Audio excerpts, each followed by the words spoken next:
Nag-deploy ng mahigit 480 pulis ng Quezon City Police District sa 226 na paaralan ngayong buwan ng Agosto bilang bahagi ng Project Ligtas Eskwela upang tiyakin ang kaligtasan ng bawat mag-aaral. Naglagay ang QCPD ng 130 Police Assistance Desk sa mga school zone at nagsagawa ng 229 na foot at mobile patrols para sa seguridad ng mga estudyante. Namahagi rin ng mga babasahin na makapagbibigay ng impormasyon sa mga magulang upang hindi maging biktima ng kriminalidad.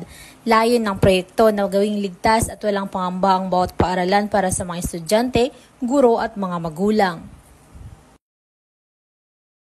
Mula dito sa Camp Bagong Diwa, ako po ang iyong PNN correspondent, Patrol Luman Mikami Bahiwag, alagad ng batas, tagataguyod ng Balitang Pulis.